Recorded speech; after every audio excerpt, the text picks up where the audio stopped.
does not work.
Well, hello, and welcome everybody to ZBrush Live Friday. I'm your host for the next hour is Kermaco, or R.I. Kermanikian. And I just want to do a sound check real quick to make sure you guys can hear me okay. Like, subscribe, leave comment, all that good stuff. And so if you guys are ready to get going, please let me know in the chat if you can hear me okay and you can see my screen and everything is good to go. I'm going to start talking about what we're doing in a minute, but in the meantime, okay, good. So it looks like we're good on Twitch, thank you, and we're good on YouTube as well. So I'm assuming Facebook will follow up. All right, so basically what we're doing, I'm taking a little bit of a change of direction just because due to the announcement by Pixelogic for the next version that they are including the Redshift render inside of ZBrush, I figured the last thing we were working on, the Mech, it's getting very close to being rendered, so I will continue that once the new version of ZBrush is available at some point, and we will render it inside of ZBrush using Redshift when that becomes a thing. But for now, I'm jumping on to my next project, which is this image that I photo bashed, basically based on a bunch of Midjourney prompts that I typed in AI. So this is not just one image. Usually people are just posting one image that they typed in. This is actually a photo bash of a bunch of them. So I generated a bunch of images. Of course, none of them are what I want, and then I had to kind of clip them out and composite them into this. And what I want to do is I want to make this into 3D. So I kind of made a very simplistic base mesh over here that we're going to work with. So let me put this thing somewhere. Actually, I wonder if I can do this. No, just go back to that. I was actually trying to put it up here to see if that would work, but it's going to interfere with my silhouette. Not that I need the silhouette that much, but I'll just make it a bit smaller and oops, didn't want to do that. And put it up here just kind of to have as reference to look at while we are working. Of course, I would usually have this on another screen, but since we're doing this, I will have it here. So I've done just a little bit of work. Basically, what I did is just take a kind of a generic male figure that I have and applied this as a texture map to it, and then just kind of started sculpting it. So I also wanted to ask you guys for a favor this time around. Actually, it's a favor for all of you, and that is I want you to let me know if this is coming across well and if there's any lag in my broadcast. And the reason why I'm saying that, and let me got to do something here real quick. Sorry, I'll be back on screen in a second. But the reason why I'm saying that is because I up-resed my resolution to have it be 1920 by 1080, right? So I basically am doing, so I just had to do a little bit of cleanup here on my scene, and now we're back. So I just want to make sure that everything is coming okay, good. Okay, so Bhavana, I guess. I'm trying to, okay, good. So if you can see my screen, that's great. And I just wanted to make sure that there's no lag and everything's kind of moving along nicely. So great. Yeah, you weren't able to see my screen because I moved my stuff off of it just for a second because I need to make a few changes. But here we go. All right, so here we are with the model, and I have a body for him, but right now I'm just going to work on the bust. I just kind of did a little bit of, just kind of started with a sphere and just kind of pushed and pulled it until I got kind of the silhouette, and then figured out some sort of a depth to it, which I'm not really fully happy with. I'm probably going to make some modifications to it as we go on today, and start kind of sculpting on it. So here I'm just basically using the move brush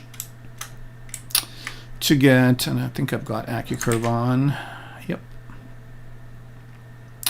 to get some sort of, you know, a good silhouette overall. And this is just kind of a basic inside part, and I've actually you know, I kind of got carried away. I was just going to do this part and start from there, but I got a little bit carried away and added a few subdivisions to this, I think about 4, and did a little bit of detail sculpting. I'll show you that, but not really that much. And let me choose kind of maybe a grayish, darker grayish color for this. And what material am I using? Let's go to basic material. And yeah, so I basically started working on it a little bit in detail, but I'm probably going to undo a lot of this work and just work on it kind of all over again. So here I'm just going to go back down to level 1 here, and let me just make sure here I got a little bit of intersection, weird stuff happening in the mouth. Let me make sure that's all cleaned up. It is. And yeah, and then we can just kind of start adding the subdivision levels later. So I'm just going to delete the higher subdivision levels. This is all good, and I just want to drop a save of this real quick, just as my starting point, and we can get going. Now, another thing I want to do is, in order to get some of this detail on here, I want to project that onto the face over here that I have. So I am actually going to subdivide this a few times, just so I can get the paint to be good. So here I just added another, I added the 4 subdivisions back, lost some of my detail, but that's all good. And then what I want to do is I want to go in, and I basically just loaded this image into Spotlight, and I want to bring this over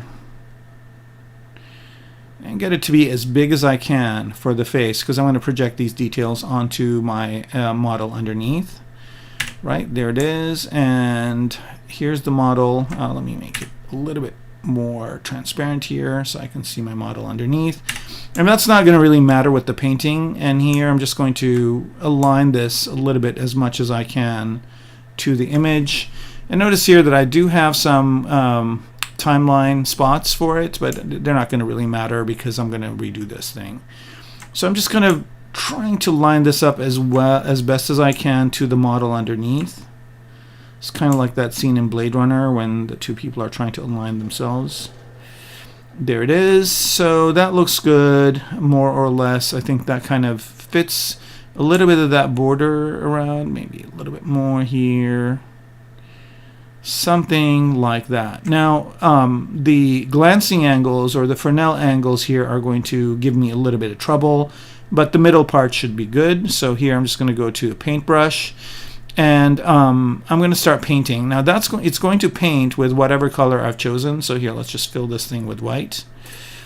And it's just going to paint with whatever, like it's going to paint in red. That's not what I want. What I want is I want it to paint this pattern on here. And to do that in the, and I don't know why I've got preferences on here. That's on, or light, or render. What we want to do is go to brush. And in the brush menu, there is an option which I always forget where it is, but I think let's go to modifiers. Maybe it's in here. And there's an option that you can turn on which will allow you to project paint. And so I'm just trying to find out where that is. So under curve, depth, elasticity, orientation, and where are you? It's just a simple button. Is it under masking, auto masking, maybe? No. Color mask, topological. Nope, it's not here.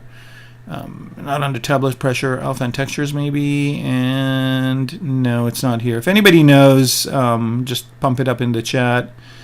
I should put that up on my UI somewhere, because I mean, I don't use it all the time, but when I do use it, I'm always looking for it. Right, so it's not in here, it's not under curve, it's not under depth, it's not under sample. Ah, here it is, spotlight projection. So it's under samples. So if you turn spotlight projection on, and if you're painting, with the paintbrush, right, and you've got spotlight projection. Oh, you know what? I'm going to go back to Damien Standard real quick and turn this off, because I want it to be on in just the paintbrush. So now as I'm painting, as I'm moving my brush on the surface of my model, I'm actually painting the pattern. I'm painting whatever is underneath onto it, right? So I'm basically painting. And so here, if I hide that projection, you can see that what I've done is I've painted this onto here. And I can see that I don't really have it aligned well, because this is looking like a little bit cloudy over here. So I need to align my model better. So I'll just fill this thing with white again, and we'll start over.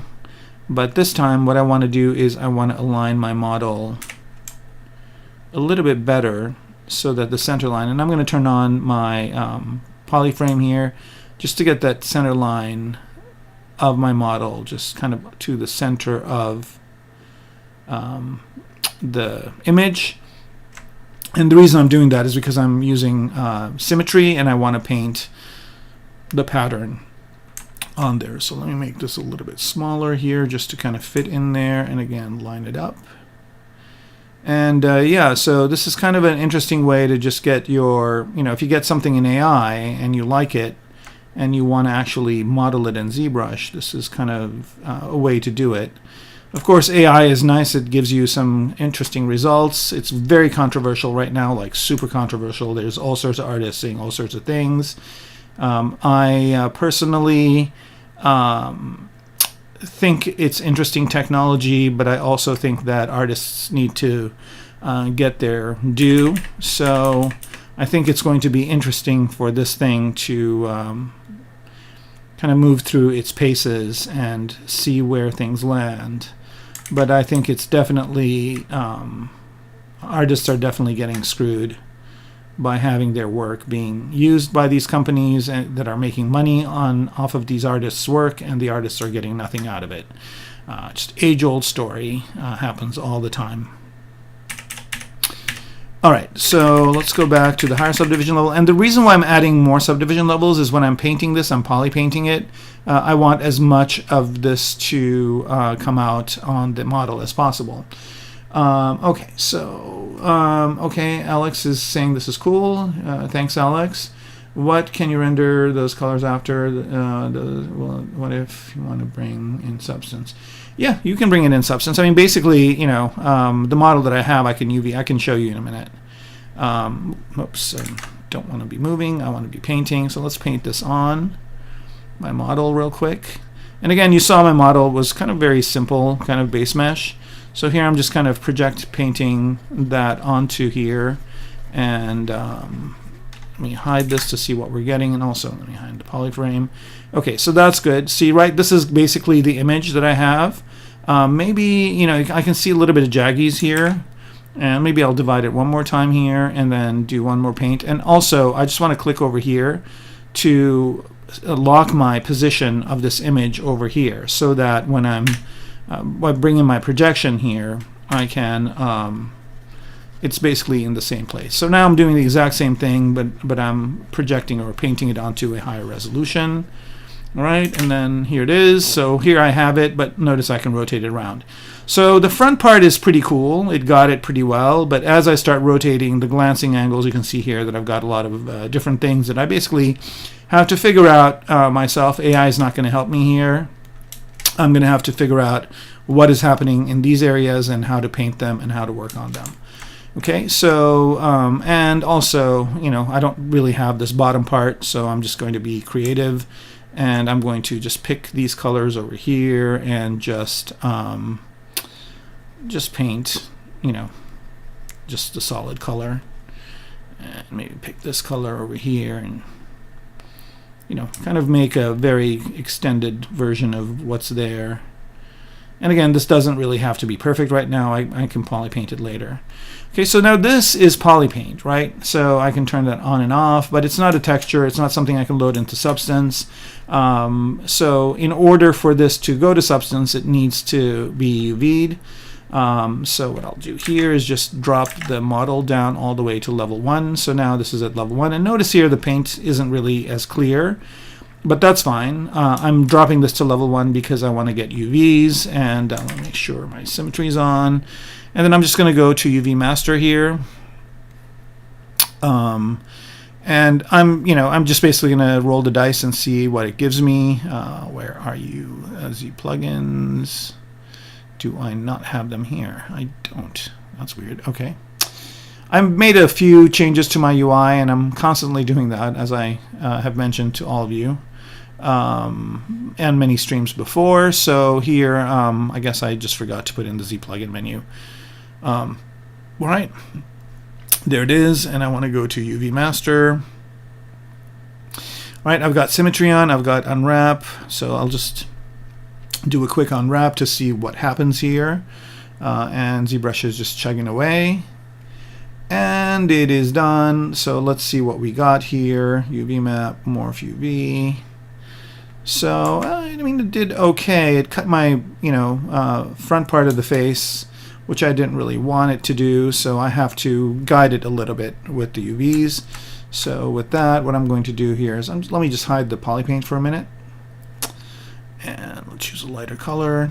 And what I want to do here is I want to paint on this. So I'm going to enable control painting. Oh, I can't do this. Okay, I'll do work on clone. No worries. Work on clone. Okay, there's the clone. And then what I'm going to do is enable control painting. And I want to protect. So I'm just basically going to protect these areas that I'm painting right now, which are the face. So I'm going to protect the face. I want to say that, I want these to be contiguous. I want this part of the UV not to have any cuts through it, right? So I'm just basically roughly just painting this area, saying, try and keep this together if you can, algorithm. And then where I want to attract kind of lines is kind of over in the back over here, so I wouldn't mind if it was just kind of cut over here. So I'm just going to put in some of this, and let's unwrap it again.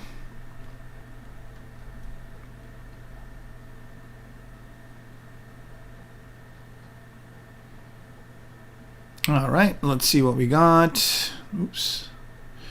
And UVs. And morph. All right, that's a little bit better, but not, I kind of don't want it to all just be one piece. So what I'm going to do here is I'm going to connect it back up, and I am going to go to, let's delete these UVs, and we're going to do it one more time. Oops, I don't have polygroups, but it doesn't matter. So again, I'm going to protect. Oh, the paint is still there. That's good. And what I want to do is I want to attract maybe another line to be cut over here this way, right? So it's not all one piece. Oops. Like that. And I'll just choose white as the color for now and do that. Let's see what that gives us. So unwrap again. Of course, if I wanted to do this kind of more detailed, I would take it into some sort of a UV program and do it that way. It still wants to do it this way. All right, so another trick I would do at this point is using what we saw here, which is polygroups. So I'm just going to mask, and I'll just choose mask lasso. I'm just going to mask this part right here and make a polygroup out of it. So I've got two polygroups. The colors are kind of similar. Here, I'll just regroup visible. Well, it's always going to stick to the similar colors. All right, here we go. All right, so these two colors are a little bit different. So hopefully it will try and do that with the polygroups. But I kind of I want to keep the edge flow a little bit, so I'm going to have to do a little bit of editing here. So I'm just going to go to ZModeler and pick this. So I'm just going to go ahead and polygroup, single poly, and let me pick up this color. And now what I want to do is polygroup, polyloop.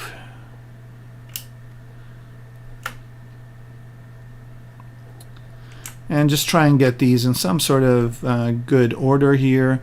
And let's see, this one, maybe do that. And then I'm just going to go to fill. So polygroup and fill.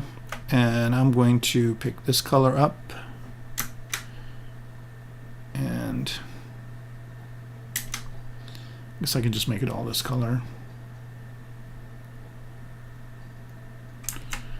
All right, and let me do a quick recolor again. All right, so now I've got two different groups, right? So now I have polygroups on as well, and I've got the control painting on. So let me just turn polyframe off for a minute, and let's go to enable, protect. Okay, so the colors are there, and then attract is there, and let's see what that gives us.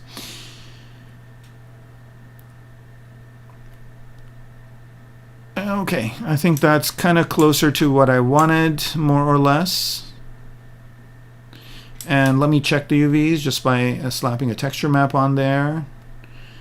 This one right here will do just fine, and I can see that there's a lot of kind of stretching going on here, so I'm just going to keep the same, use the existing seams and unwrap it one more time, see if I can get anything better. A little bit better, but not really. Okay, so let's kind of see what we can do. And again, this is kind of, tedious, but also, not too tedious. Let me turn this back on. Okay, so I think what I'm going to do is I'm going to help this thing along a little bit more. Do that.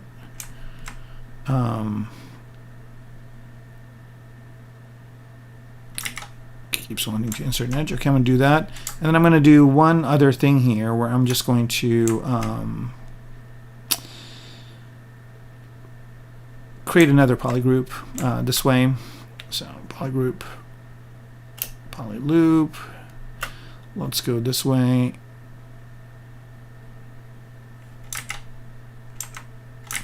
Just wanting to add that edge loop. All right, I'm going to say do nothing for line. That will solve that problem.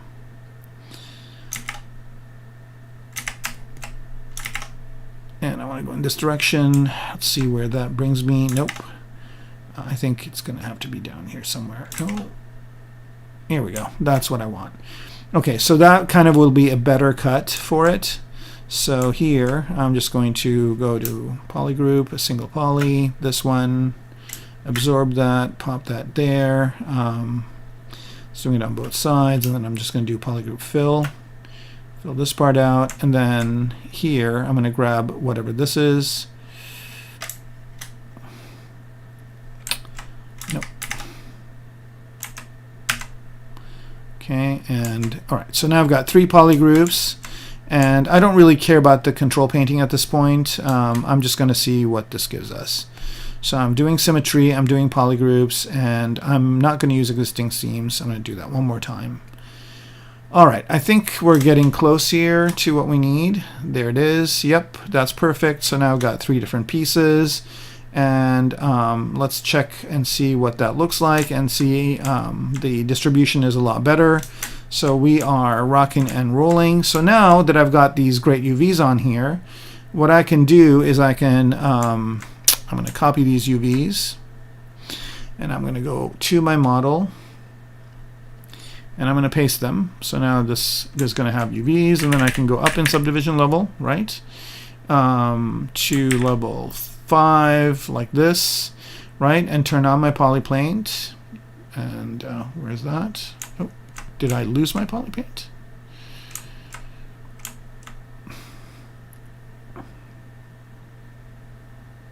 I guess I did. But the good news is I can get it back very quickly. So I can go back to here and lock this there, bring this back, and go to my paintbrush and do a quick paint. So now I'm doing the poly paint, but I also know that I have UVs in the background, so I'm just painting this in, getting as much of it as I can onto here. Right, and right, so there it is, right? And then let me pick up these colors and paint this one more time. Right, so there's the blue, and there's this color, and there's this one. Just kind of, this is very, very rough painting going on over here. So maybe just a little bit of this, and there are two stripes going down this way. So again, just like very rough. Okay, so now that I've got this paint on here, now if I want to take this into, and again, I also have UVs, right? So I can just go down here to texture map, and I can just say new from poly paint, and then I've got my UV map right here, right? And I can take this UV map and take the low res model and load it into Substance Painter or whatever and work on it there. All right, I can see that there was a bunch of questions coming in. West Palmyra, hopefully this answered your question. If not, ask it again. Yes, Abiyu, that is paint projection. Oh yeah, it's poly paint, but then I'm also creating a texture out of it. What did I use to color pick? Well, I mean, you can always use, I think it's a C button that allows you to do it. So C, if you hold C down, you can do it that way. I think it's C. I might have it mapped to something else, but I think it's C. Or the other thing you can also do is you can just click on whatever swatch you want to change the color of and drag it over to your canvas, right? You just drag it to wherever the canvas is, and it will pick up that color. Okay, question based on your what thoughts about Blender? Okay, yep. My thoughts about Blender are this, which I don't think I can express it better than these people. So let me find it. There's this video I have that I can just share with you, and that basically gives you a very good idea of kind of the differences between Blender and ZBrush. I just have to find, I'm sorry, I'm gonna have to dig through a couple of videos here. I should just have that kind of to shoot out as a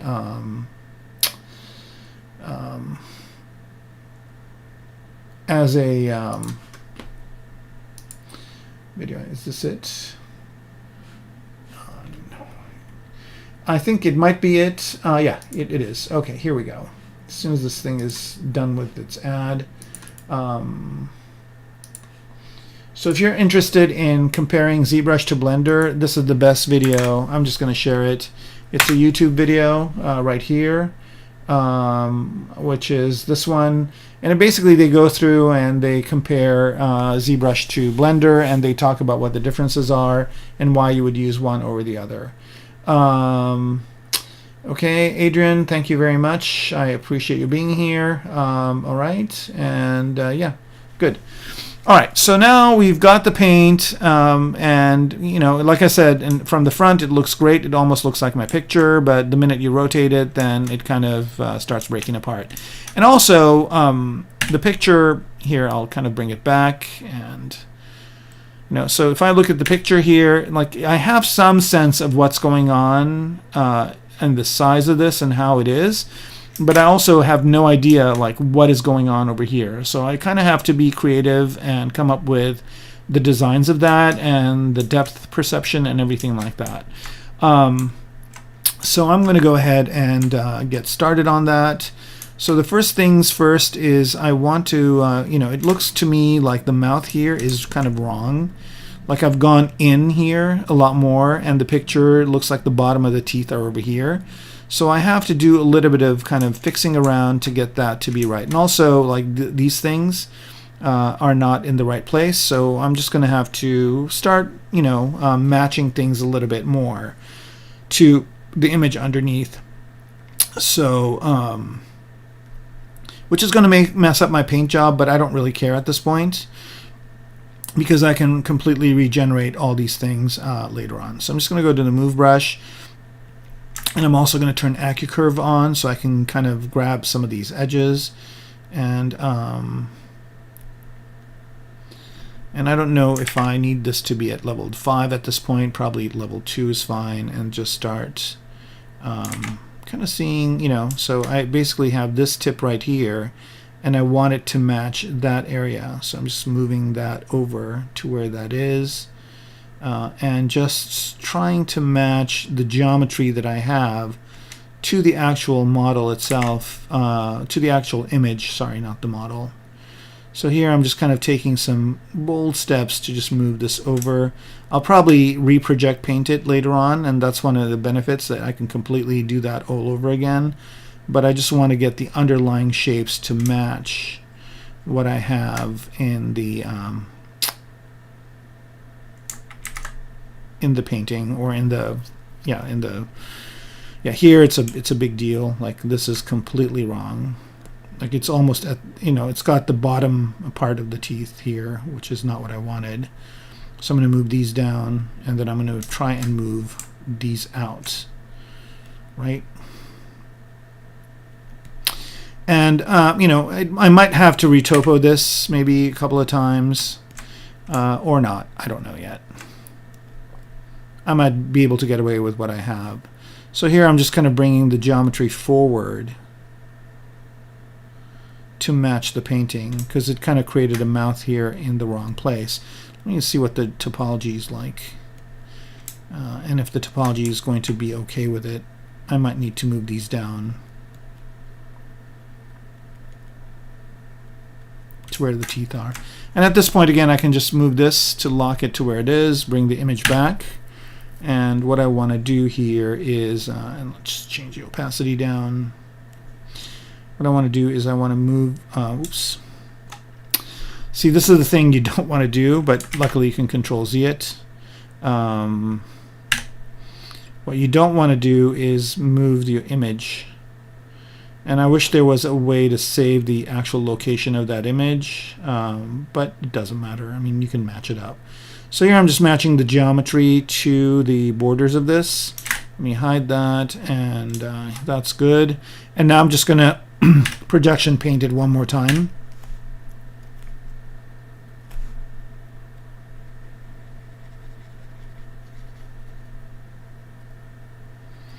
To get the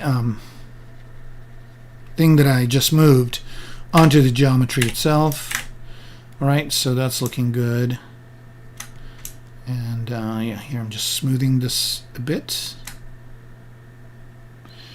And let's go to the Move Brush and just get this to line up a little bit more to what I have in the image again. So let's just pop this back on. I'll just pop that back on. I think it's looking a little bit better. And I'm just going to paint it one more time.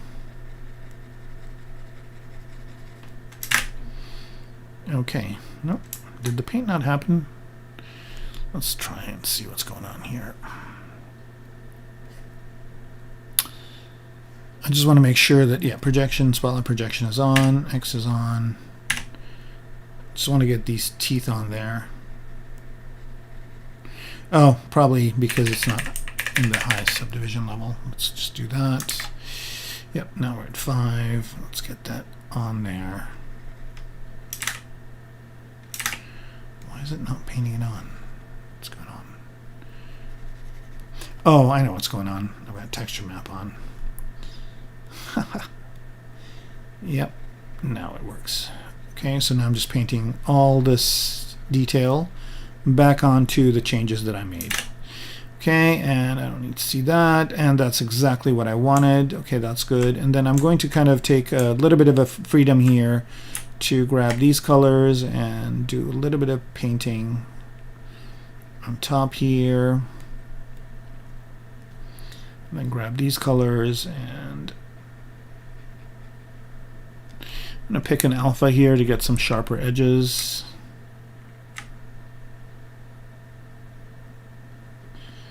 Like so. Right, and then pick this color and get some sharper edges from it. Do I need even a sharper edge than that? Let's see, what do I got? This one, no. How about this one?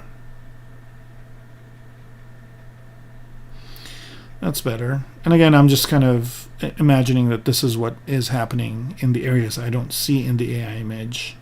And that's kind of where I need to get creative to figure out what to put there.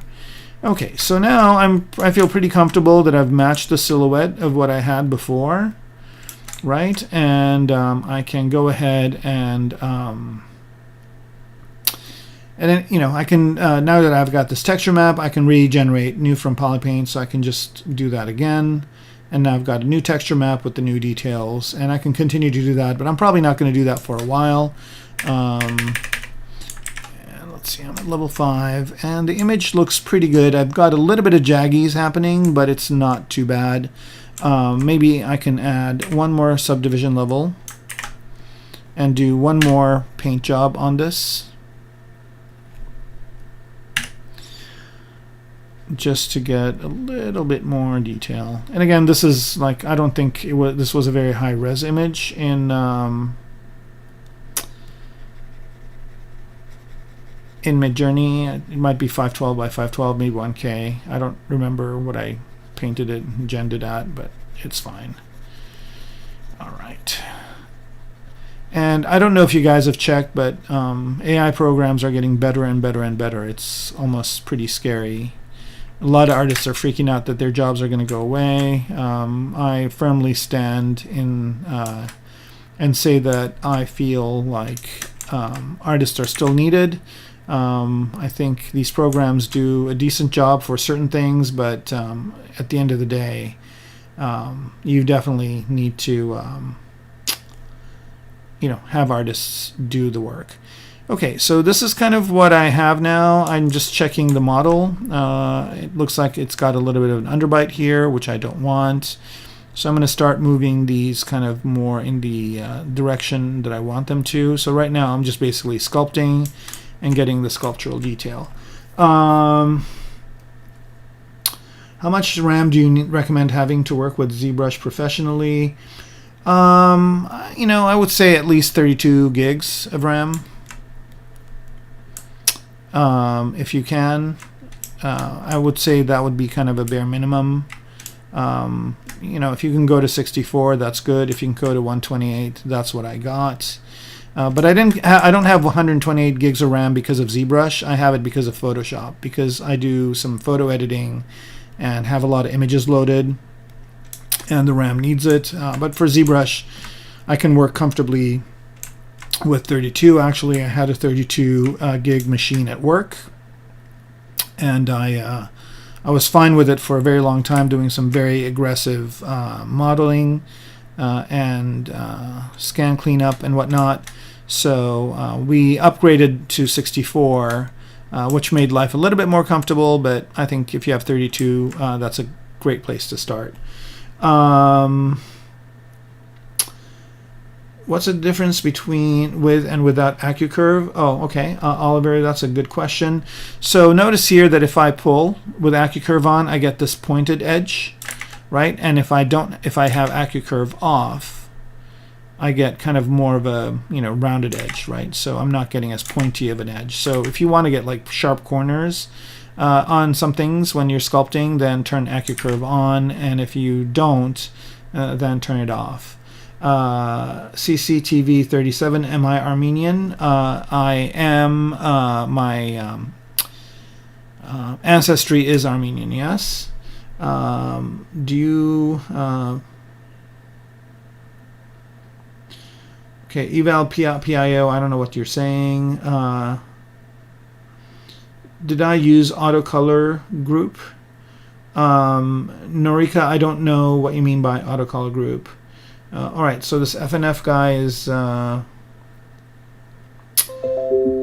definitely a bot, so he is going to go away. Sorry, FNF guy. Let me see if I can find you in here and give you the kick. What's his name again? No, it's Edvel Pio. Edvel Pio. Goodbye.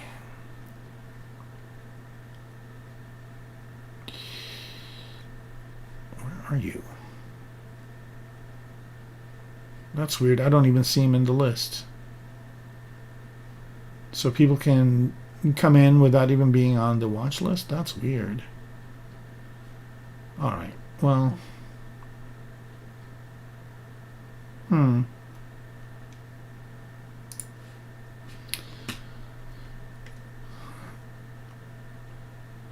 Okay, if you're not a bot, then, you know, stop putting all that junk. Okay, so, did you start with 64 or 128? I started with 32. I had 32 for the longest time, and then went to 64, and then went to 128. Do I think that 3R should prepare for a future with AI? We are in danger from here to 5 years.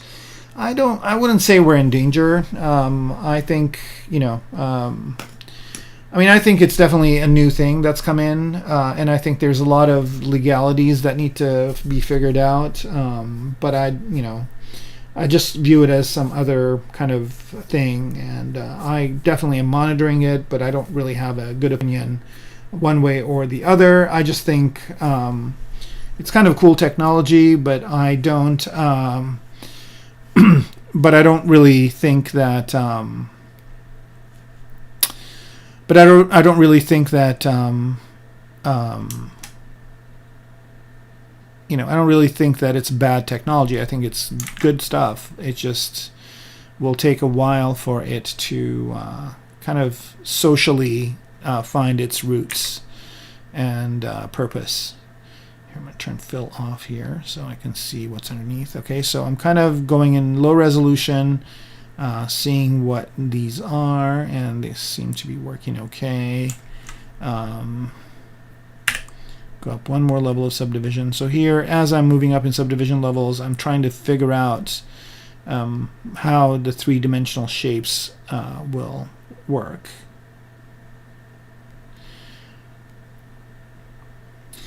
I think the reason why people are panicking because of AI is because of how good it is. I think people are just really, really freaking out about how great the images are that it's popping out.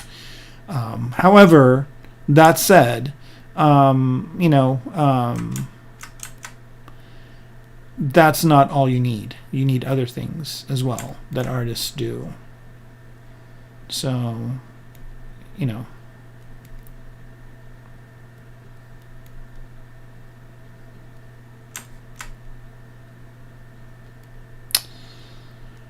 I think it's not a good idea to ignore AI, but also I don't think people should be freaking out about it as much as they are. But people freak out, and the Terminator movies don't help. So everybody starts screaming Skynet every time there's a new there's a new technology on the horizon. Notice that there are some blind spots here under the chin that I have to kind of figure out. But I'm trying to, at this point, just right now, match what I feel the three-dimensionalness of this thing is to the image. All right, let's see. Do you manage hard surface subdiv differently to organic models? No, same.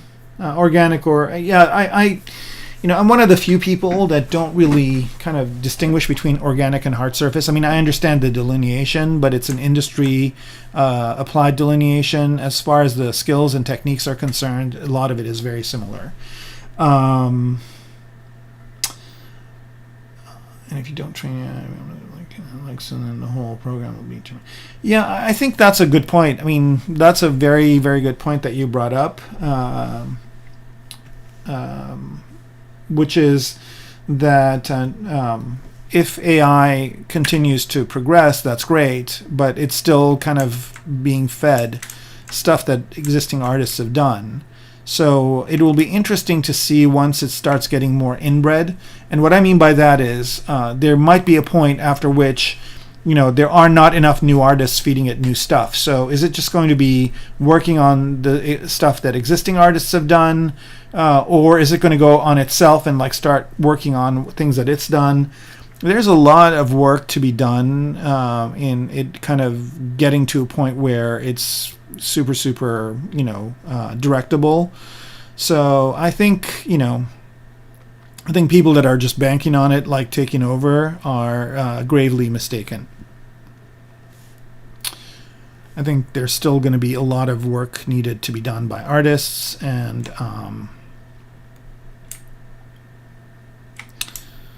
I know that there are executives and for lack of a better word, people that are sitting in boardrooms with calculators thinking, well, can we just use AI and get rid of all the artists? And I think, they will discover very soon that they, they're not going to be able to do that. And artists have a very good memory of who treats them well and who doesn't. So, yep. It's amazing to me that companies, always look at artists as like a... and I think essentially that's the issue that nobody wants to talk about, and it's that artists really are not respected in this in industries. Like, they're always looked upon as like a necessary evil. They will pay, a lot of money to a lot of stupid things, companies do. But then when it comes time to saving money, they're like, oh, what if we get rid of these artists? And I always find that to be a very funny thing. Like, artists are always viewed as like a luxury and not a vital part of the movie or the show or the whatever. And if you really think about it, that's basically all that it is. Everything else is just ancillary things around it. That's the content. That's the important thing. So, am I making this bus for 3D printing? Sure. I'm looking at the Elegoo, I guess. I don't know if that's the right way to pronounce it, but I'm looking at those printers, and they're interesting and cheap enough for me to kind of delve back in. But again, I'm not going to do any of this stuff before I get a more of a ventilated room, because I think I don't know about what the fumes are, and unless I've got a room where I can actually exhaust out some of the fumes that the 3D printer is generating, I'm kind of not comfortable having it in my office. And also, I am thinking of looking into FDM printers because they don't have that issue. All right. But yeah, I would love to 3D print this thing. It'll be awesome. From AI to ZBrush to 3D print object, that would be amazing.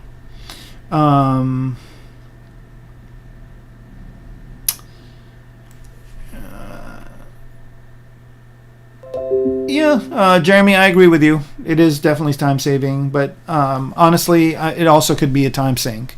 So what I mean by that is, let's say, in your project, you're given a certain amount of time to come up with concepting. And if you trust AI, you are not 100% guaranteed to get a good result. Not that you are if you are not using AI, because the concepting stage, I mean, sometimes, your creativity is working for you and sometimes it's not. Sometimes you need to go back into the books and kind of figure out where... So here's a perfect example of, like, I'm going down in subdivision level and I'm losing the detail, but if I don't want to lose that detail, this would be a good time to use that texture map. So I'm going to go to the texture map and turn it on. And then now, as I go up and down in subdivision levels, you will notice that I still have the same level of detail. And at this point I can turn off. I think it already is turned off, but I can turn off polypaint. Okay, so now I'm actually... as I go up and down in subdivision level, I have the same kind of detail showing, right? So here I'm at subdivision level 1, right? Which is basically very low poly, but I've got the high resolution detail showing, and this is kind of how things work in games. And then if I go all the way up to 6, it's the same exact image that's being projected, right? So here I'm going to kind of stick it around 3 and start working on this.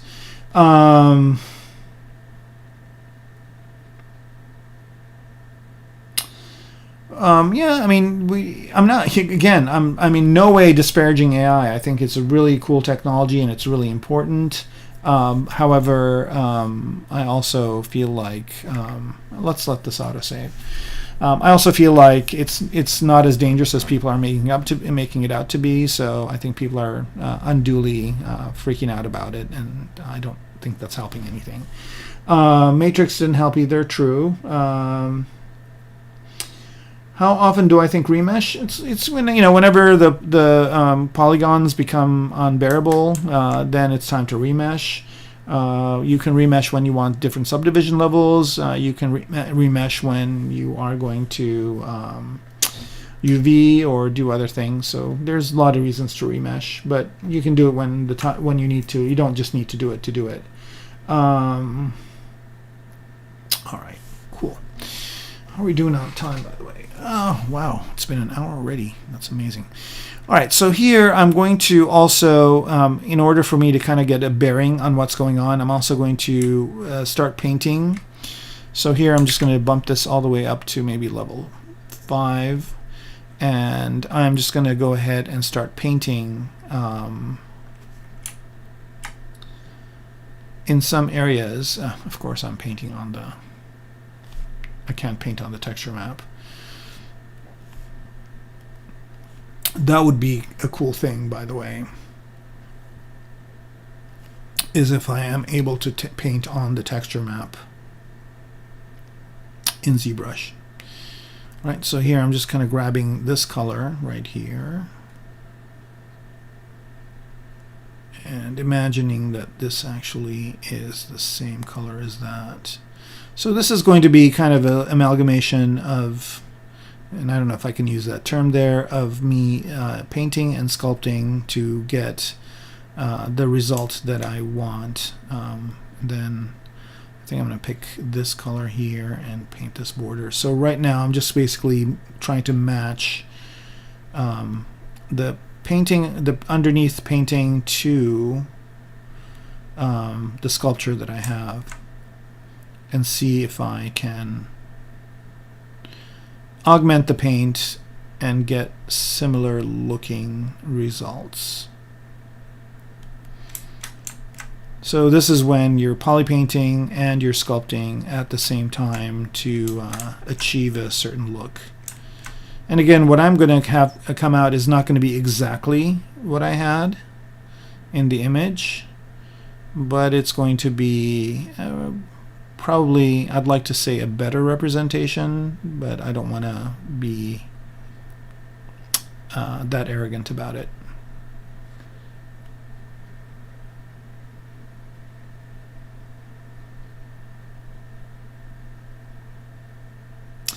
By the way, the presentation that I did at the ZBrush Summit has been parsed out, so if you guys want to watch it, you can go to the Pixelogic channel. I should mention this, because it was some pretty cool stuff that I showed. So here it's this scan truck one, right? So before they just had all these videos like in a whole day, so it was just all in one piece, but now they basically broke these apart. So this is mine, and not the entire thing is my presentation. In the beginning part, they show does not work very well with. In the beginning, they show the scan truck, which is a pretty cool presentation. So if you haven't seen that, definitely look at it. These guys have amazing technology to do the 3D scan, and this is the point. I think like at around maybe about 40 minutes in or so is when I go in and do my part. So if you guys are interested in seeing that, I highly recommend watching it. There's some cool stuff that I show, and these are some workflows that I have developed over time, and it's kind of a simplified version of what I do in the Gnomon workshop that I have. And if you guys don't know about that, that's basically here. So if you go to the Gnomon Workshop, 3D scan and retopology for production, so it's a kind of a video that I have that basically goes through and talks about 3D scanning and like how to scan something in 3D and then basically retopo it and get it to a usable production form. At least from a geometry perspective. Rigging is a whole other story. Animation is a whole other story as well. All right. So back to here, back to painting. And again, I'm just trying to kind of get some sort of idea of how this is. And once I get the paint going, I can start putting in the detailed lines. So I'm just kind of trying to see what's happening here on top.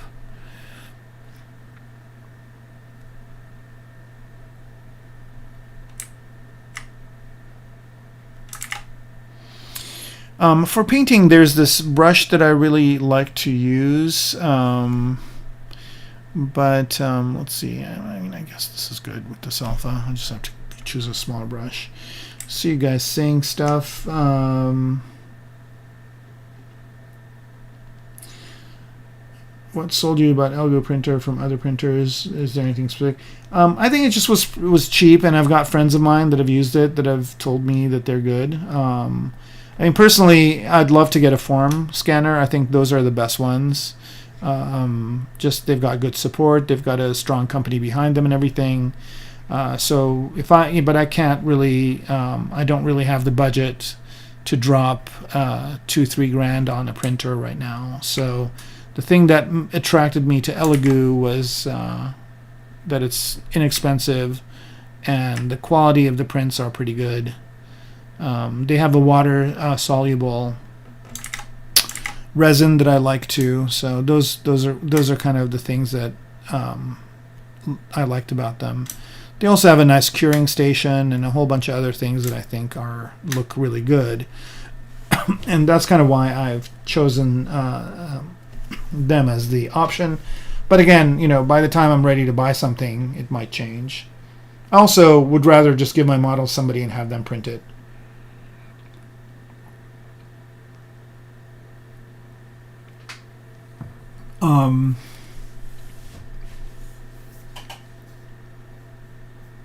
I don't know. I think AI will be applying to a lot of things. Like there's already like text AI stuff, so that's going to be interesting. It's always, I think it's an interesting thing. I was just thinking about this today. It's an interesting thing to think about. Like, what if you take the entire library of books that are written and you feed them into AI, right? And will AI be able to write a great story? I mean, I know there are some text AI things that are happening now, but they're pretty dismal, right? I mean, I think the visual medium has kind of provided some promising results, but I think AI is still kind of coming up in some of the other industries too. It's going to be interesting to see what happens there. Did you see the 3D scan in Unreal 5.1? No, but they at the end of my talk at the Gnomon thing, they did show a 3D scan in Unreal 4. So if they can load it into 4, I'm sure it'll do amazing stuff in 5 and 5.1.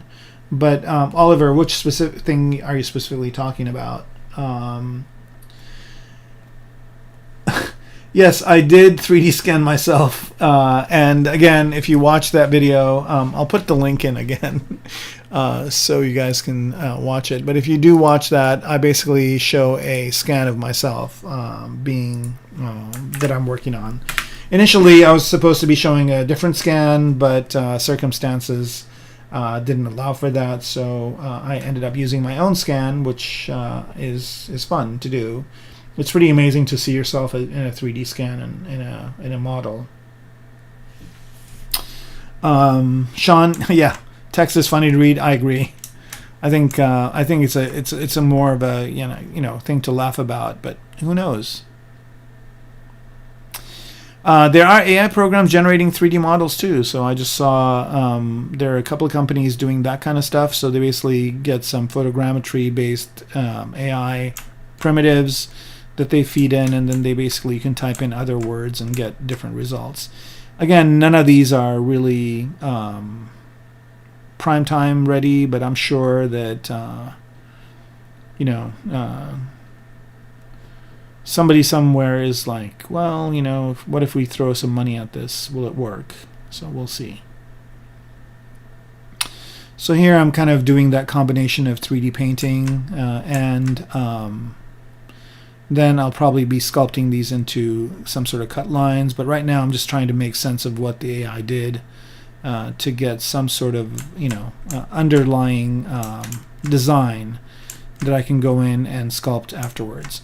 Now the good news here is that not only can I sculpt or paint this stuff, I can also sculpt it, right? So here, if I go to, if I bring this back to the way it was, and let's say I want to get this exact thing over here in sculpture form, so I can go in and just turn this back on, right, the image, and go here to underpaint, turn off RGB and turn on Z add or Z sub. Let's go for Z sub here and see what we get. So here, and also I should probably be at a higher subdivision, the highest subdivision level I can, which is 6. And here I'm actually just touching this with the brush, and let's see what we got. Let's hide that, and let's hide the texture map as well. Oh, texture map isn't on, so what am I seeing? Oh, I'm seeing that. I accidentally clicked on this. All right, so you can see here, go to a brighter color and turn this off. You can see here that it did kind of try and give me that piece. It doesn't look as good as I'd like it to, so I'm just going to go ahead and get back to this. I mean, it was decent, but it wasn't really what I wanted. Yeah. So I could probably add that myself at some point. Trying to see.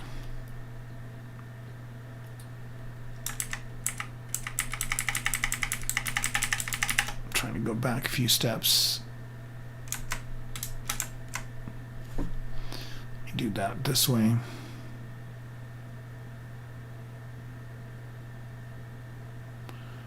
I'm going back way too much. Here we go. That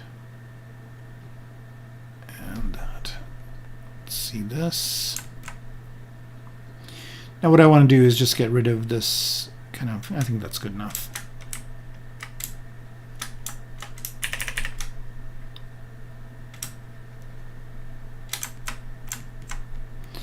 All right, so now I'm getting a little bit, see the topology here. Somebody was asking me about when do I retopologize. So you can see here that there's a little bit of a fight going on with the topology here where this line's kind of going this way, and I kind of would rather the topology go along the lines of the border of this. So at some point I will go in and retopologize this and rebuild the levels and redo the paint and everything like that. But right now I'm just basically working on the shape itself. So I'm going to kind of hide the topology and not look at it and just work on getting kind of the shapes of this to work. Got to do the teeth and everything. Let's see what this looks like in low res. Looking at the inside, there is a little bit of intersection.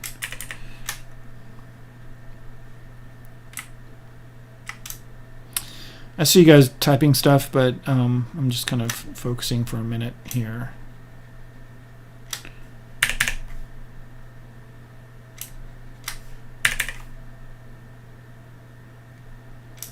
All right.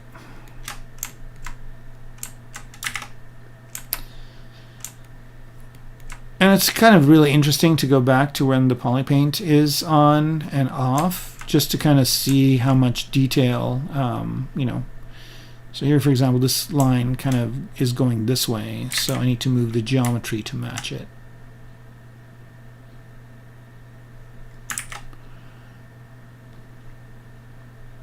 And notice here I'm going up and down in subdivision levels all the time, just because certain things are best moved around in that mode than others.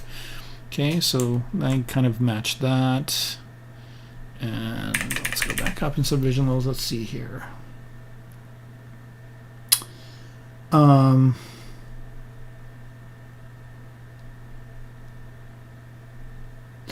Oh, you're talking about MetaHuman in Unreal? Yeah, MetaHuman is pretty cool. Here's the problem with MetaHuman, though, that you don't realize, is that with MetaHuman, you are uploading the scan to Unreal to do the work. So you are basically, you have to be working in a scenario where that's okay. And once you do that, they basically own the rights to your scan. You should read the agreement for that. In my last job that I had, we opted not to do that just for that reason. Because the scan data we had, we were not allowed to upload that, or we did not want to upload that and give it to the Unreal folks. So that's a big limitation of theirs.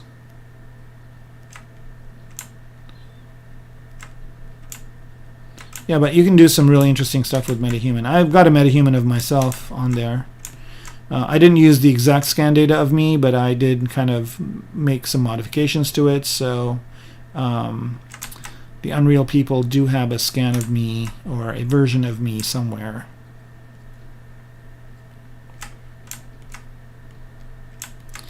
And I didn't know about that when I did it. Now that I do, I would probably not upload a scan of myself into Unreal.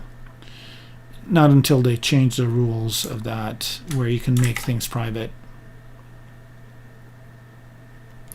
And I don't think, you know, Epic is doing anything nefarious. I just think, you know, they haven't really thought it through.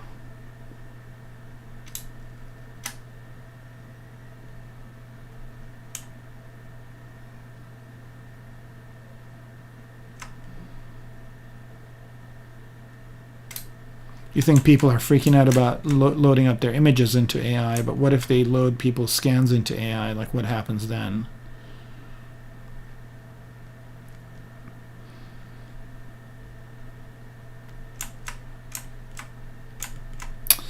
Right here, I'm just trying to get some of these details on there.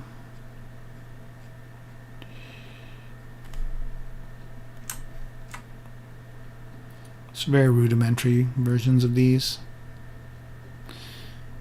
And I can see them if I hide this. So I'm just kind of putting in a little bit of the landmarks of where I'm going to sculpt later and add more detail.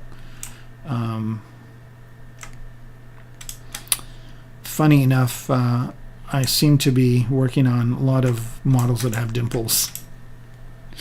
All right.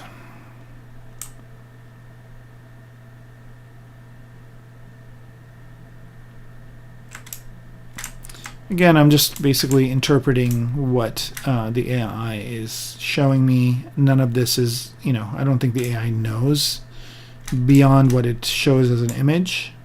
So I'm kind of contemplating what those are as I am building out this kind of rudimentary version of that image. And let me bring this back up.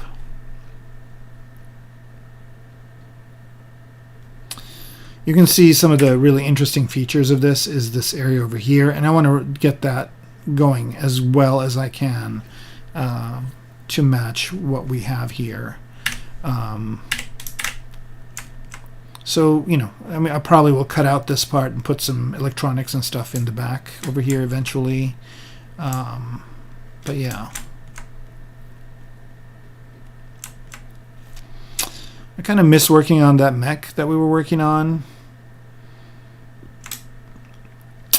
in season 6, I guess, last season. So I will be finishing that off later.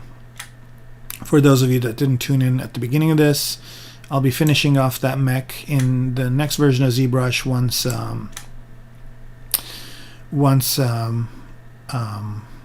Redshift becomes integrated, which I'm so looking forward to. If you guys didn't watch what they're going to be doing in the next version of ZBrush, I highly recommend it. They've parsed that part out too. You can watch it. You can watch the video. But there's some good stuff on the way. There's always good stuff on the way. All right. So, Robbie D. Podidi. Wow. What? Okay. All right. So we got some people from India coming in and Iceland. Hello, hello. Two countries that start with I.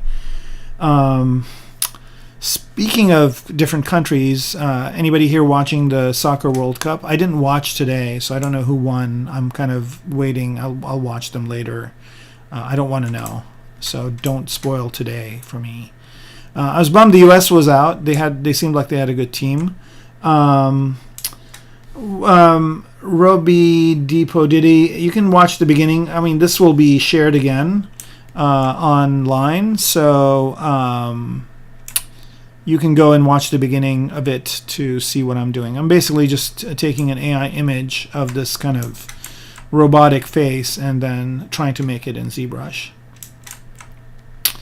Yeah, and I'm kind of already seeing how this is going to be broken up into different pieces or whatever, but right now I'm just basically doing some rough sculpting, just trying to get this thing to look good in 3D as a 3D object. And then we will go in and start adding details and stuff and basically using it as inspiration to what we're going to be doing next. Which basically is bringing this thing to some sort of life. But yeah, I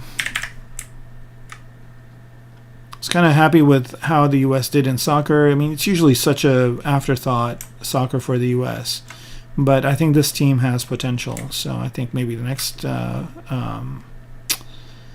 World Cup they'll do okay. I also have predictions as to how it's going to shake out. I should gamble. I should put some money on my predictions. I'm kidding. I'm not much of a gambler, but I think I know how this is going to shape up. Yeah, there were some good games. Like that one goal that Brazil made, I think when they were playing. I don't know who they were playing. It was one of the earlier games.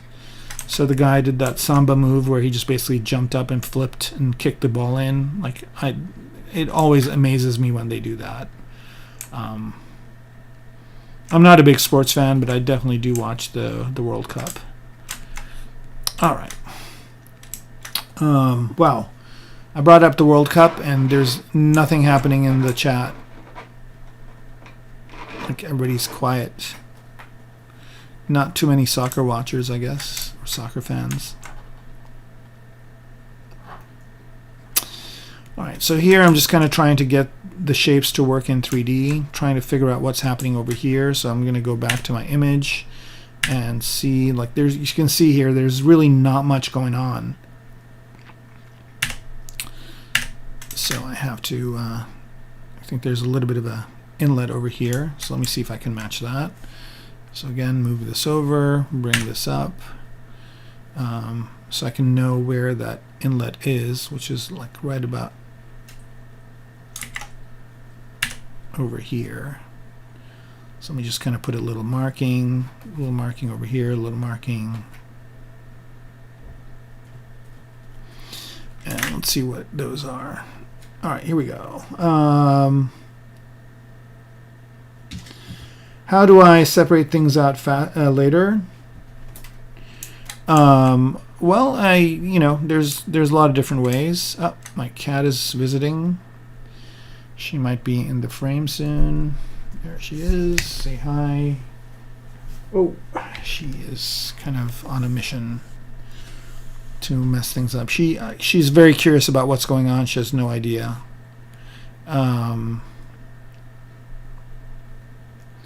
Use the move brush here.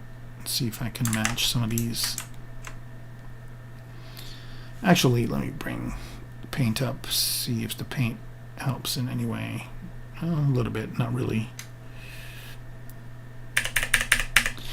The way I separate these things out, there's a lot of different ways. I've done it in other streams that I've did before, Habib.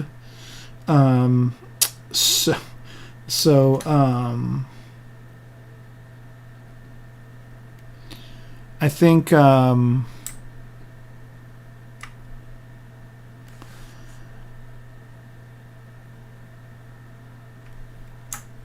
I think that basically, sorry, I'm getting distracted here. I think that there's different ways of separating them out. You can always mesh extract them. That's one way. Or what is going on? Why is this so weird all of a sudden? Did I turn something on by mistake? Uh-oh. Alright, let's wait and see what happens. Here we go. Yeah, I don't know. I don't know if what's happening with you guys, but I'm getting a little bit of a drag over here. So, okay, here we go. I don't know what that was. Okay. So everything is coming through okay. There's no lag or anything. I bumped this back up to 1920 by 1080. All right, something is happening. Did I turn dynamic subdiv on? No. Am I on level 6? I am. What am I doing differently here? Let me reset current brush and see if that makes a difference. Okay.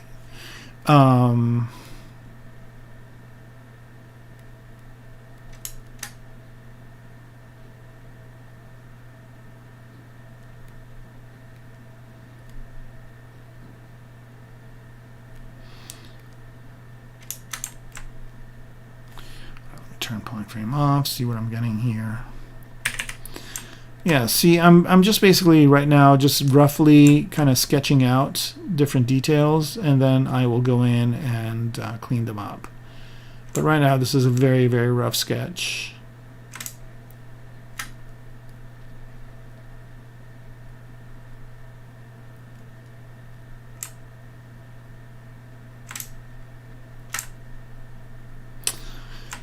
And then I can use Retopo. I can use the a lot of the different brushes. The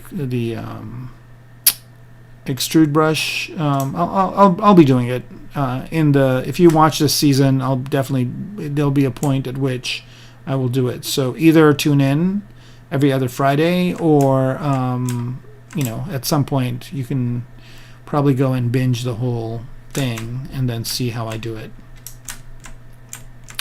But it's pretty straightforward. All right, so now I'm basically trying to find ways of having this having some of the detail come out in 3D. And right now it's very sketchy, very loose, and very not polished. But that's okay, because I definitely need to go through the stage to get to what I want to get to.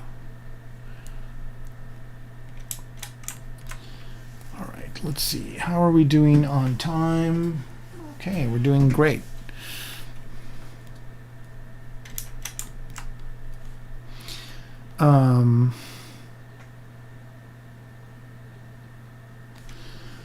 Stream is good. Okay, good. Thank you. I didn't watch the Game Awards. I totally missed it. I am going to look that up today too. So probably this weekend I'll see if there's a capture of the stream.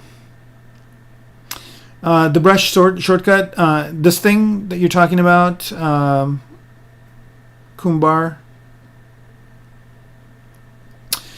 This thing isn't ZBrush. This is actually from Wacom, and I talk about it every time. But basically, it's just this.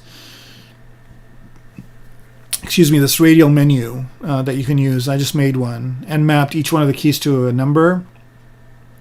And it's a keystroke for every one of these.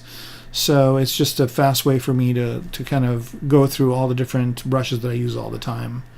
Yeah, you like the cat? Yeah, she's amazing.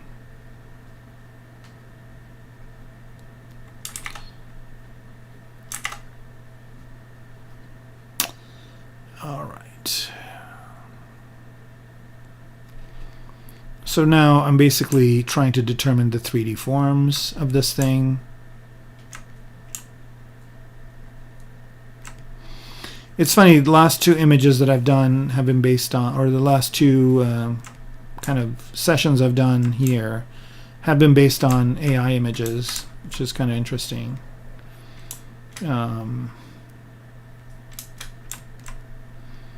So I kind of have to figure out what to do here on the side.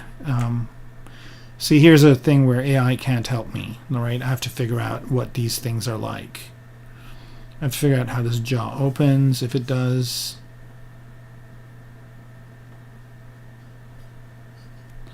So if this was going to be used in a movie or something like that, I'd still have to do a lot of work. AI is not figuring this out for me. I still have a job doing that. Maybe someday, I don't know, but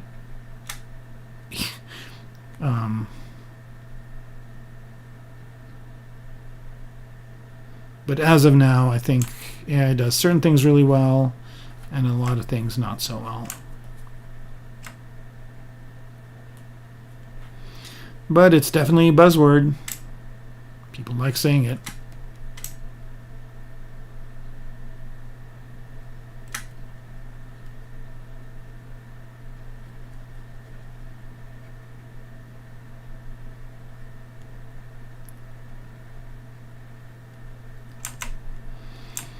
So here I'm trying to kind of, get some mechanical angles and hard surface angles on this thing.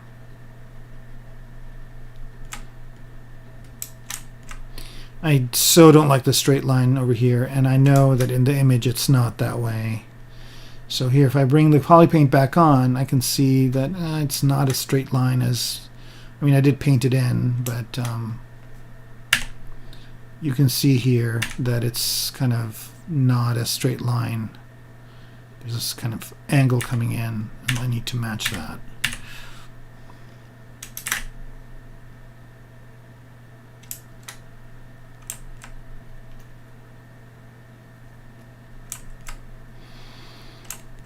So here I'm just going to do the exact same thing and just repaint this on here and see where I'm missing. So just go to the paintbrush here. Alright. Still in Z sub. Turn that to RGB. I'm just going to reset the current brush. Add a harsher alpha like this one.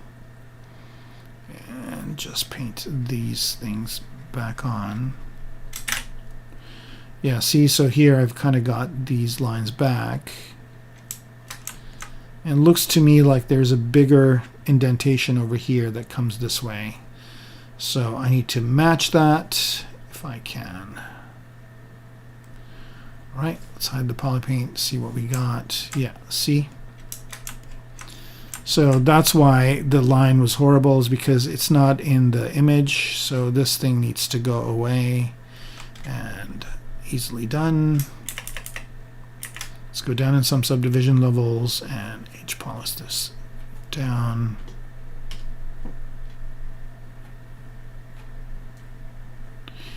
And out of the way.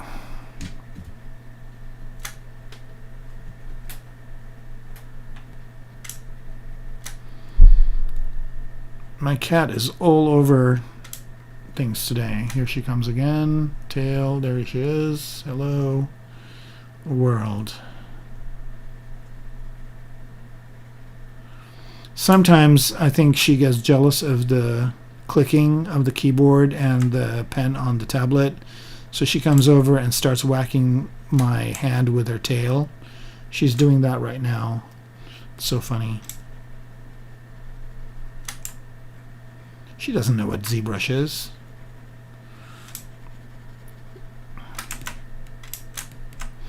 See, that's looking a lot better already.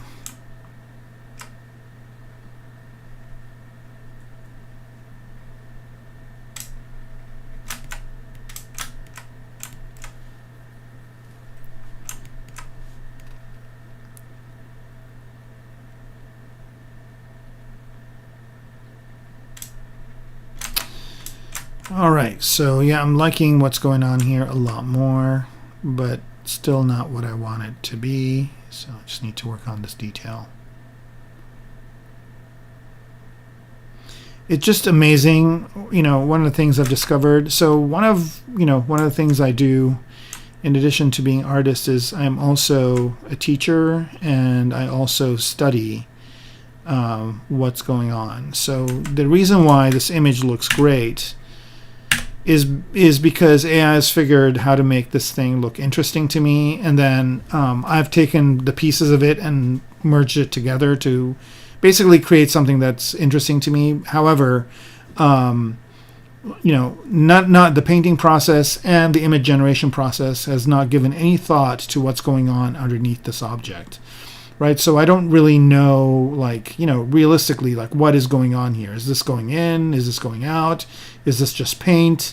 What are the different things that are happening here? So all of that are things that I basically have to invent and come up with over here.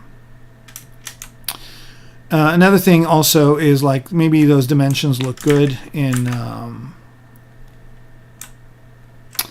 the AI model, but maybe in mine I want this to be a little bit longer, a little bit wider, so I can make those kinds of edits to the sculpt as well. Whereas doing that in the AI is just basically, or in the image, is going to completely destroy it. So yeah.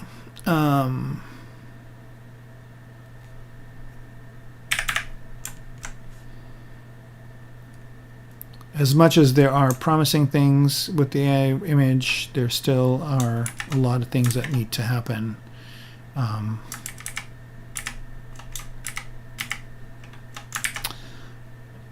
Turn symmetry back on here.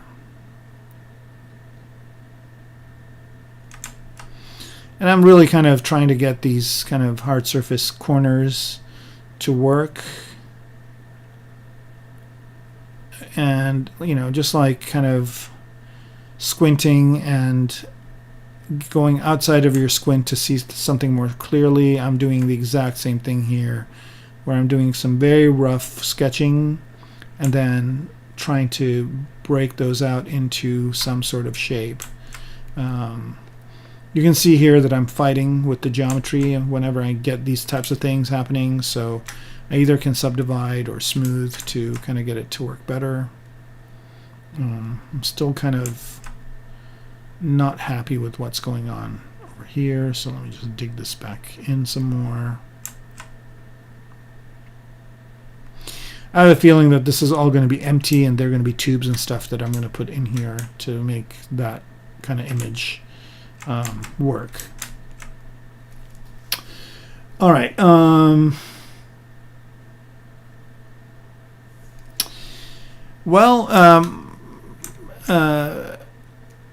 I think the first thing you need to do is not work on a cracked image, cracked version of ZBrush, just because I have no idea who cracked it and what works and what doesn't work in it. So you're basically using your most valuable asset, which is your time, on something that is not proven. So I would recommend you either subscribe, it's not that expensive, or start out with the free version, ZBrush Core Mini, and kind of start there and then build yourself up.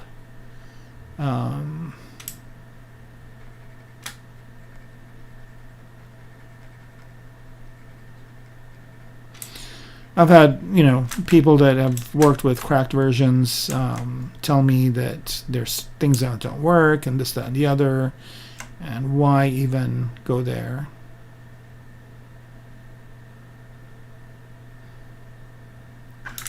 Again, the most important thing is your time. That's the most valuable thing, more valuable than any other aspect. So when you're spending your time on struggling with whether or not something is working correctly, it's hard enough, on a not cracked version, let alone not knowing if something is crashing because it's cracked or if there's issues with the cracking software or whatever.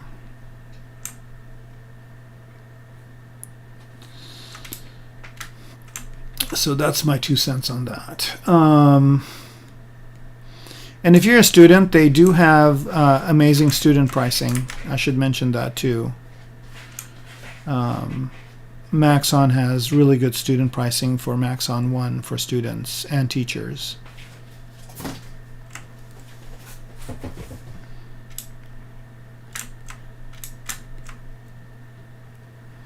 trying to get the kind of, you can see here that I'm not really, this isn't looking as good as this is, but I will get it there.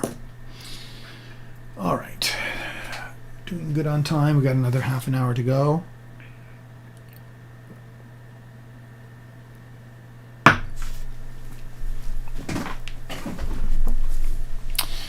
right, so I'm going to bring this back.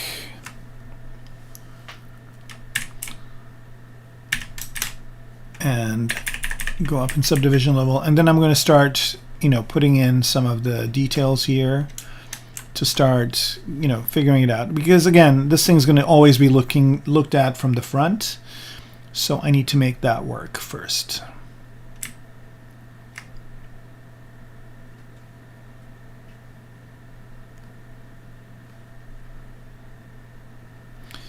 So here I'm just tracing these lines just to kind of know where they are.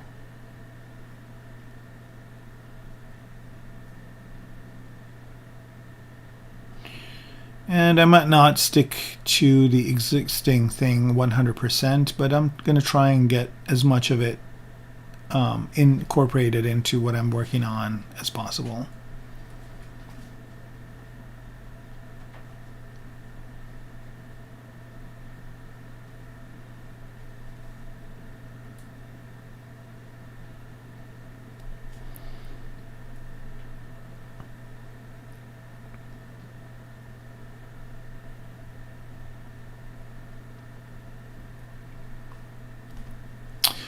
Let's see what we got. All right, so I do have a little bit of the lines here, kind of breaking out what that would look like. And so now I'm looking at it in 3D and seeing how I can panel these things out, or how I can break them out. So obviously this would be a nice little adage over here.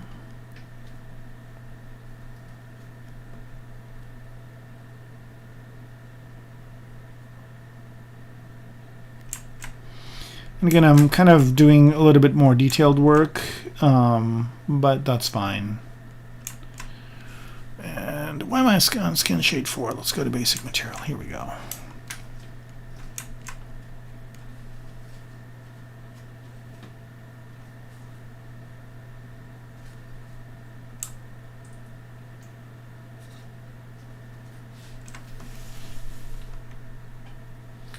My cat is doing naughty things.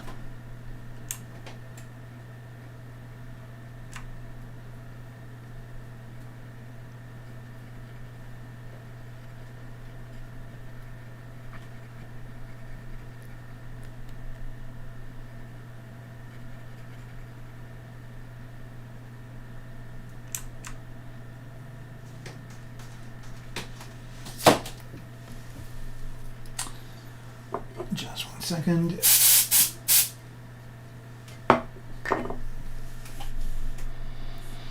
I might need to stop the stream and deal with her in a minute, but she seems to have figured it out. Okay, cool.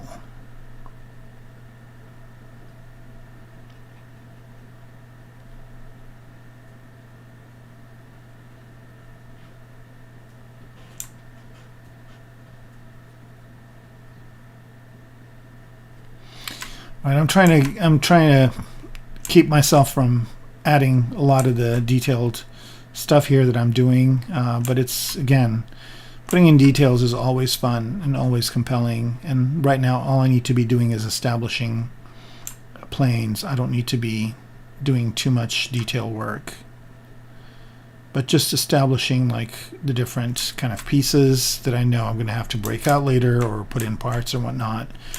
And I don't know how loyal I'm going to stay to the existing image. I mean, I'm probably going to get the essence of it as much as I can. But of course, this is kind of taking on a life of its own. And I need to, determine that that's kind of what I'm after.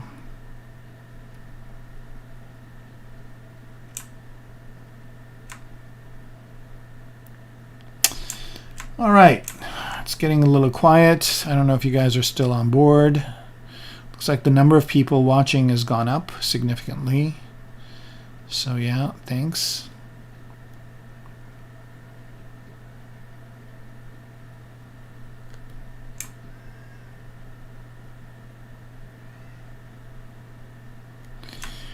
go.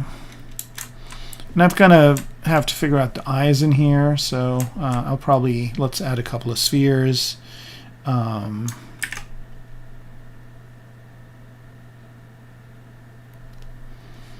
Let's add one of these guys.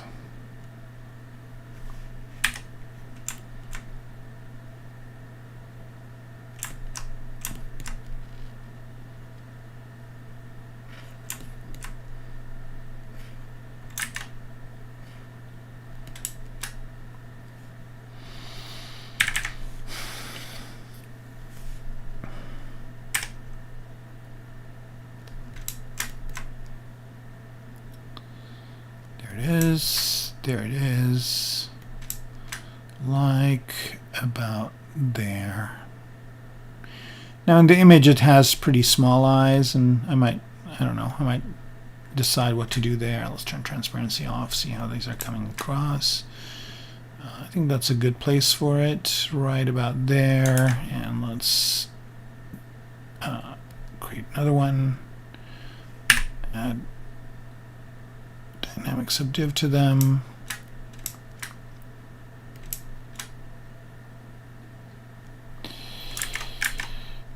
Turn on symmetry. Oh, I'm gonna not do that right now.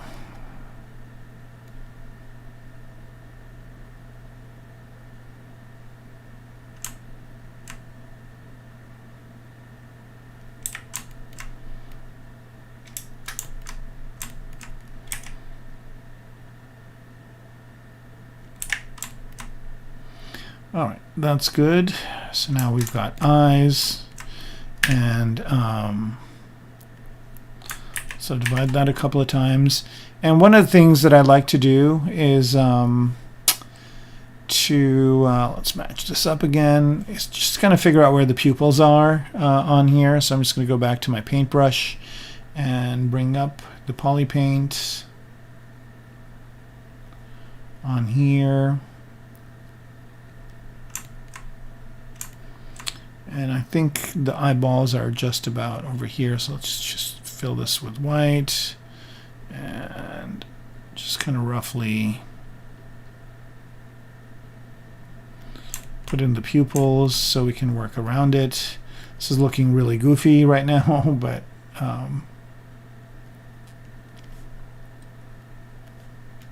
right, if I turn transparency off, I can see that there's a lot of carving I need to do into the main model to kind of get this to show up. Okay, so let's go to that.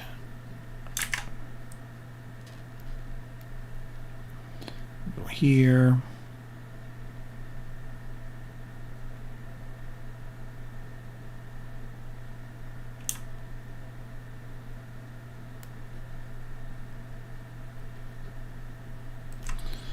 I'm doing this at way too high resolution. I'm going to have to do some extra work for it, but that's fine.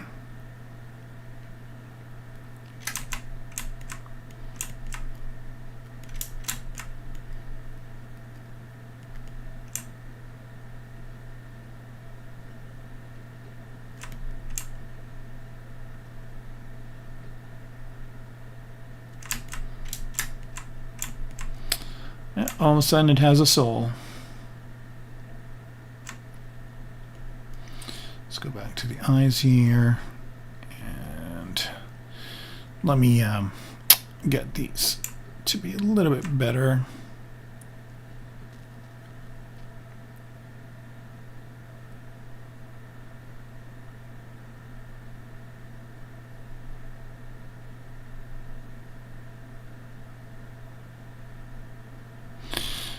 And let's add a little bit of a speck.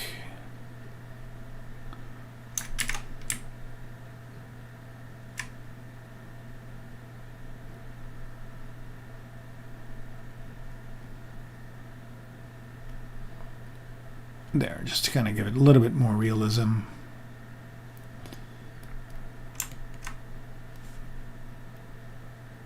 All right. I'll switch back to this guy and start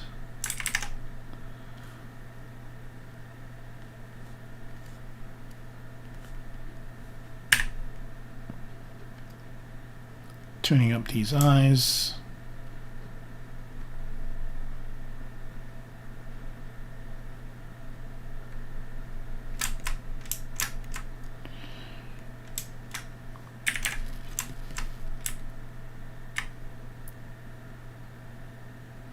So we're assuming that this is some sort of a cybernetic thing, like there's some organic body underneath, but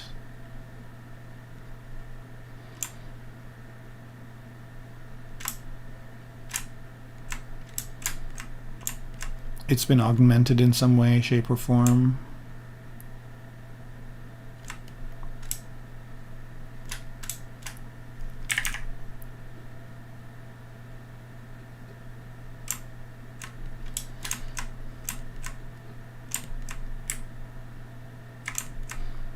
It's amazing once you add the eyes how like it becomes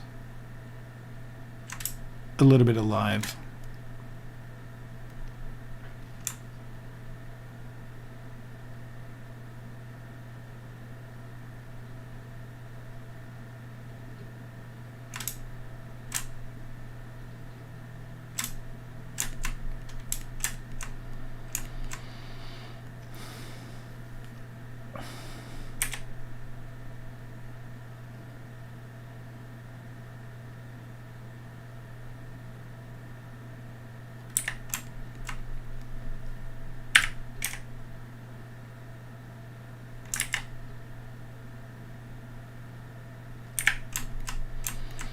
All right, so now we got a little bit of eye action going, and let's go in here and start. I bet this happens all the time where you're working on your thing and then all of a sudden like something's happened to the eye, and the reason why is because you're not paying attention that that's the tool you're on, and then you make some changes to it and it doesn't look very good. And I want this to be more planar over here, not indented as much. All right, so we are getting some interesting results. So polyframe like under here. Why is it struggling in this one area?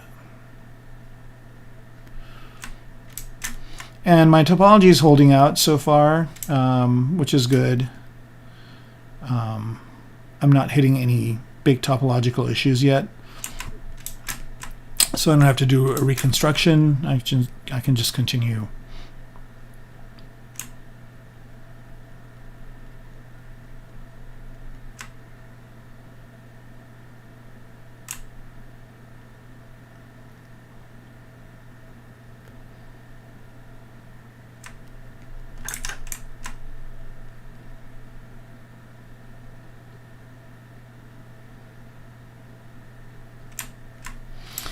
All right.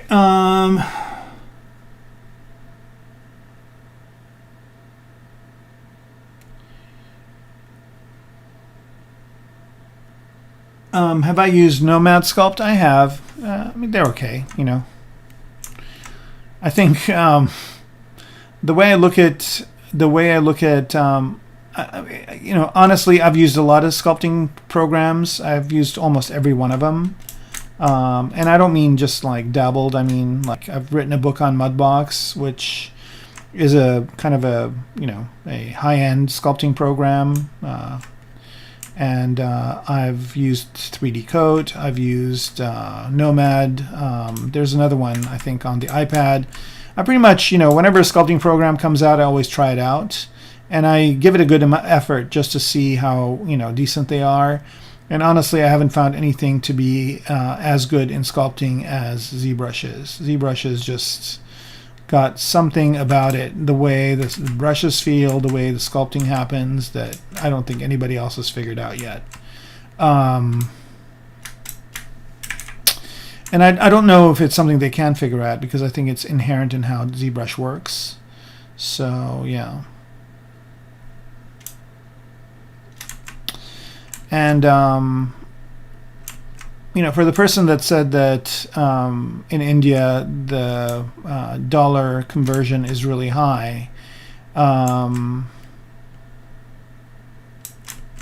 that's why students use cracked software, I think there's a problem there with economic conditions that needs to be solved. Because students, when they're learning, so if you're not really making money with the software, it should be available to you at a discount so you can learn and then work for a company which is going to use the software that is going to buy it at its full price. I think that's kind of the intent. But the economics of it are kind of a little bit broken. So I do understand why you would be using it. I just think, that should be a last resort if one at all. But the world is a weird place. There's a lot of stupid rules and there's a lot of good rules that are not followed. So I don't know. I'm not going to get on any soapbox, but all I can say is if you're working on a cracked version, you're risking spending a lot of your valuable time not knowing what's going on.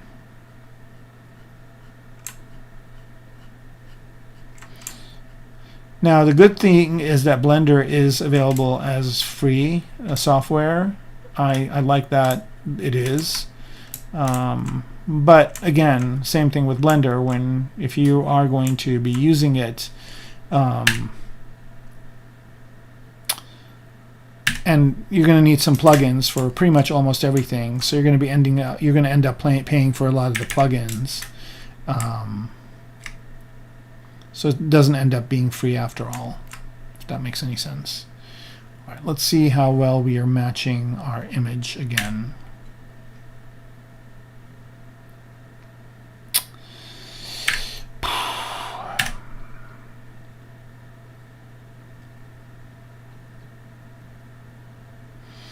I mean, with the same logic, companies could be saying, well, artists cost too much money, so we're just going to go with AI or some other weird technology. And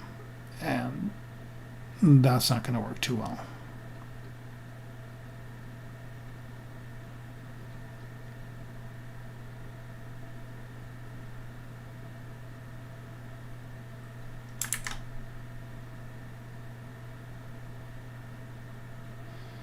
So here I'm just, again, trying to match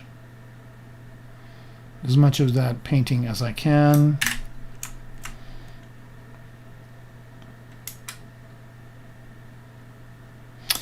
Yeah, I mean, I love the way this looks from the front, but as I go to the side here, I'm still needing to determine the different shapes. And it's going to take a little bit of time until it actually locks into what I need it to be. But that's fine. I mean, that's part of the, that's part of the thing.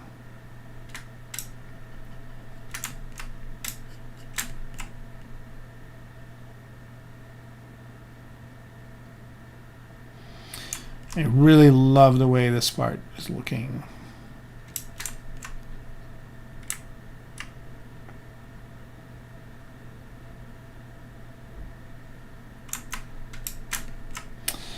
All right.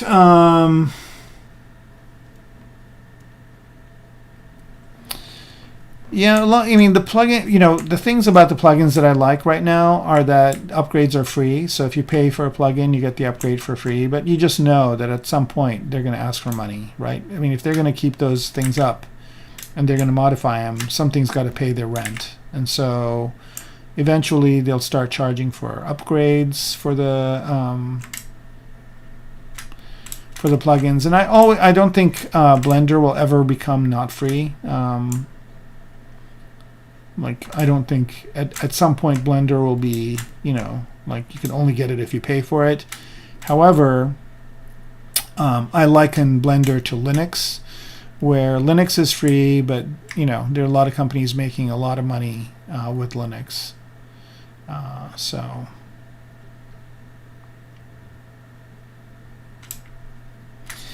but what a great thing. Like, when I was a kid, I would have killed for something like Blender.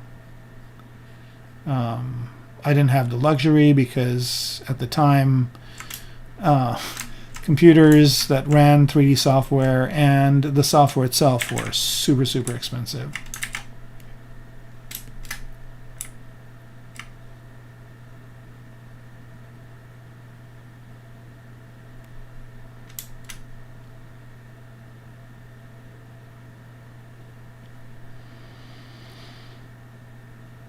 All right, I'm trying to see. Yeah, this is going to be, navigating this thing in 3D is going to be a challenge and a fun one. So I'm excited about that. All right. So we're getting pretty close to time here. Let's see.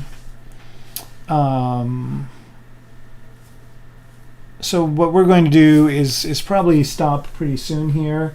Let me see if there are any last-minute questions you guys have. Will I be taking this into Marmoset at some point? Probably, yeah. I will definitely be taking it into Marmoset. And I just bought 4. I just upgraded. They had a really good deal for Black Friday, so I've been on 3 for the longest time, Marmoset 3. So I finally shelled out the money and upgraded to 4. So I will definitely take it into Marmoset, yes. Andrew, or was it Andrew who said Marmoset? Somebody said Marmoset. Anyway, yeah, it was Andrew. Okay, very random UI question. What's the name of the gray? Oh, yeah, this thing right here. This is basically if you have a Wacom tablet, and again, if you're going to be using ZBrush, you should be using it with a tablet. Using it with a mouse is like, almost impossible. But I know people that do it, which is odd. But personally, I like using a tablet. But if you have a Wacom tablet, one of the Wacom capabilities is this radial menu. And so basically, what you do is you go to on-screen shortcuts, and you can create your own. So there's a bunch of them. They call them express menu or radial menu or whatever the hell they are. But basically, what that does is it basically puts this menu. It's got 8 items on it, and you can map each one of those to a keystroke, which I've mapped to a brush. And so the way I use ZBrush is I basically map that to the 3D pen, to the third button over here. And wherever I am, if I press that, the menu comes up. So that's my first 8 brushes that I use. And then if I have a shortcut key that gives me my second set of brushes. And then I've got another shortcut key that has all of my brushes in there. And I work at a higher resolution, so all these come up. So there's a couple of other ones up here. But yeah, so I basically break down my brushes into 3 different categories. The ones I use all the time, which are the ones on here. And then the ones I use less all the time that are here. And then all of them. And of course, there's always the B menu that basically is like a million brushes. And then I also have brushes in XMD or whatever that thing is, the plugin, which is neat. Okay. All right. Love the stream. Thank you, Secret Writers Association. I enjoyed acrylics. I got to experience canvas painting. Okay, great. Yep, acrylics are great. Basically, do you have any tips to sculpt mecha? Oliver, just watch my previous streams. That basically will give you a good idea of different, how to sculpt mechs. All right. Yeah, Marmoset's fine. I mean, you could do similar things with V-Ray, not V-Ray, but Unreal as well. Touch Portal is also a good option. I don't know what Touch Portal is, VJ. Maybe you can drop a link in here. Sean, oh man, 2 years of ZBrush with the mouse. That's great. Okay, I'm on Huon. Okay, Huon is... I've heard good things about it. Some people say it's great. I also got a tablet from Sense Labs that I was trying out for a while, and that's pretty good too. So yeah, I mean, there's definitely there's a good choice of tablets out there now. So find one that works for you, and yeah. But yeah, ZBrush is definitely just painting is definitely better with a tablet for sure. I would argue that the thing that would kind of make it better would be to do it in AI, but then that has its own problems. We use pencils and pens for centuries, so our DNA is kind of equipped to handle that for long periods of time, whereas everything else is kind of a bit of a question mark. And monitors have gotten really good, so that's no longer an issue. I could look at a monitor for all day. Compared that to CRT monitors in the past, and it used to be an adventure. All right. I think this is a good place to leave it in. So here we go. Let's bring back the poly paint on this. So we're almost getting there on this guy. Again, the front part is kind of the challenge, the thing we've got from the image. And what we're going to have to figure out next is how to get this kind of the sides of it to work as well. So as you can see here, I'm pretty much getting decent results from the front, but as I rotate it, I've got to figure out how all these things fit, and that's what we'll be doing in the future streams until we get to a point where we've got the actual model. Then we can just discard this image and just be working it in 3D. Okay, so Oliver, you're welcome. Again, you can always tune in to watch these things live. So I'll be on again in a couple of Fridays. I think on, hopefully there won't be anything on the 23rd. So I'll be on again on the 23rd from 7 to 9 Los Angeles time. And I will also be continuing these into the next year. So if I don't talk to you before then, and you do have holidays that come up before then, happy holidays. And I will see all of you again soon. So good night, good day, good whatever time of day it is where you are. And happy ZBrush.